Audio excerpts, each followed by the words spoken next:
Hello, I'm Nadia McLeod from RP Emery Legal Kits, and we help businesses cut their legal costs with our online template kits.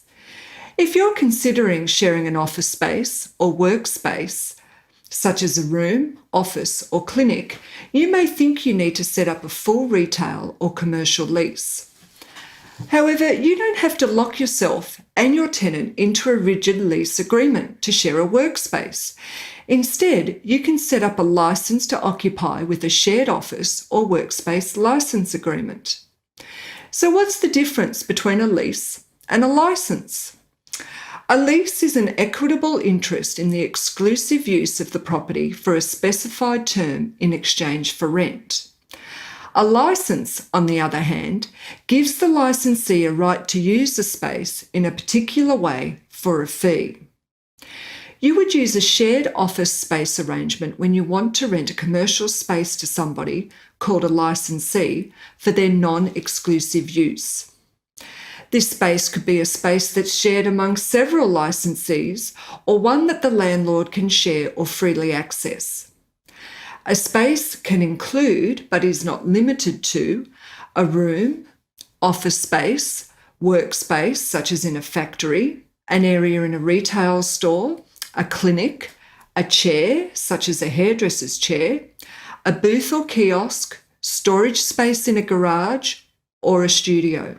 A lease, on the other hand, gives the tenant exclusive access to the premises and provides them with an interest in the property that is only one step down from ownership.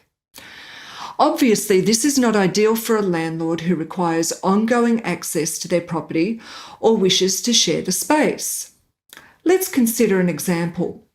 Imagine a pharmacist who rents out a space, often a small room or partitioned area, to a beautician. The licensee or beautician is able to work from this space, but the licensor or pharmacist retains access. The beautician pays a license fee to retain this space for ongoing use, and this usually includes facilities, amenities, and outgoings. While the licensee would be able to use these facilities and amenities, they would not be required to pay for rates or electricity for these, as the license fee would cover their share of outgoings.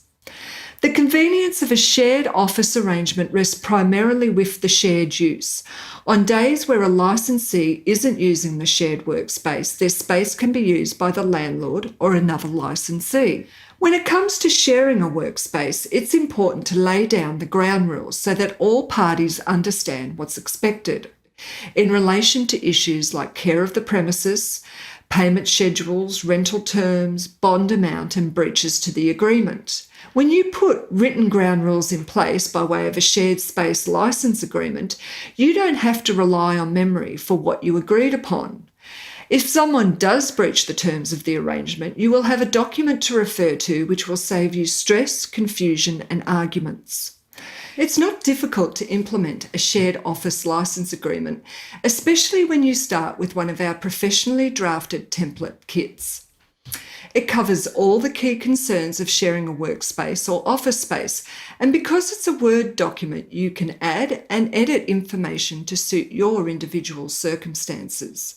To learn more about our shared workspace kits, visit rpemery.com.au by clicking on the links below.